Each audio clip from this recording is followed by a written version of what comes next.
Pandora Boxx from RuPaul's Drag Race All-Stars, and you're listening to Homorazzi.com. Hi, Tommy. Hey, girl. Let's just get to it. So the first episode of All Stars aired, and how do you feel about? I mean, I know how you feel about it, but how do you feel about it for everyone else? Well, I mean, I think my stink face in most of the episode probably would tell you how I felt. I have learned, if you go on a reality show, don't make stink face a lot. Right. But it was just all really like a huge letdown and disappointment, and that's kind of how I felt. And then, then I see how it's pieced together, and it was even more so of a letdown. Right. So, I mean, a lot of these reality stars, they kind of blame editing, with the final product. Do you think that was a good representation of what happened in the first episode, or in the first day of filming, or whatever? You could only blame editing for so much, because I certainly said the things that I said. Mm-hmm. Sometimes it's not exactly when it happened, and there was always something right before or right after that would have made me seem really less bitchy.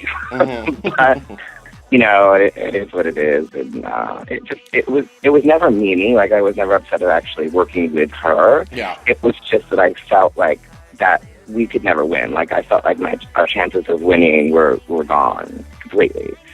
So that was more my frustration, because it was just a huge kind of blow to be like, oh, okay. Now, is that because you were partnered together, or was that just the whole situation of being in groups of two? Because that was a pretty big twist that she gave up.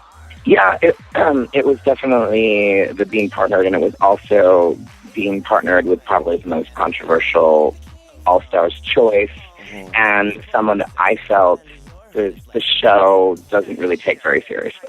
Mm-hmm.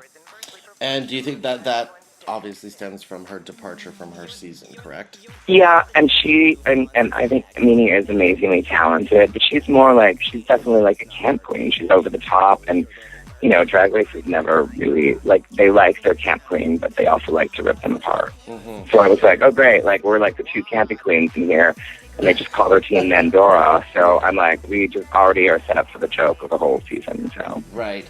Now, how did you guys get to the decision that she would lip sync over you? Well, I don't know if you watched the Untucked, but in the Untucked, there was a little brawl between Alexis and Meanie, and then Nick Raven and Meanie were yelling at each other, and Meanie got upset and walked off the set for a while, and then, I went to go talk to her, and she had mentioned that she wanted to do the lip sync, and then when she had done that, and, all the queens were kind of ganging up on her, doing the lip sync was kind of her way to shine. Mm-hmm. So I let her do the lip sync, and actually, honestly, at that point, we were up for elimination as the final two. I just figured we were going home. I'm like, I don't think I can save us. I think we're just done. Right.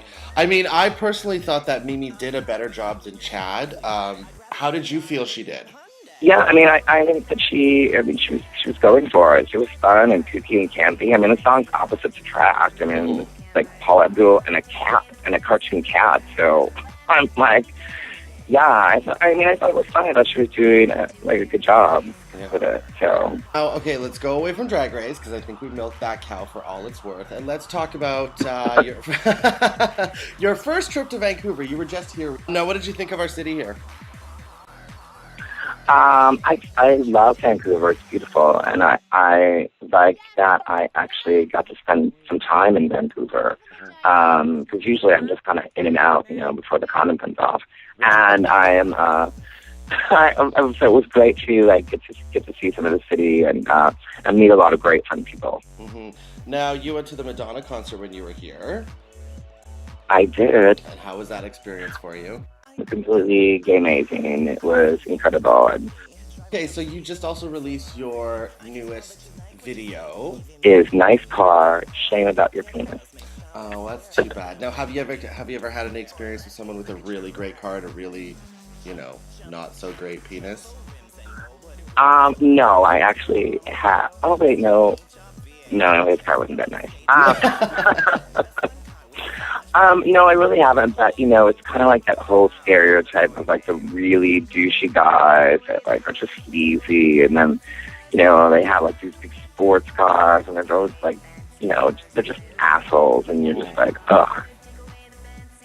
Perfect. Thank you very much, Pandora. I appreciate it. You will have to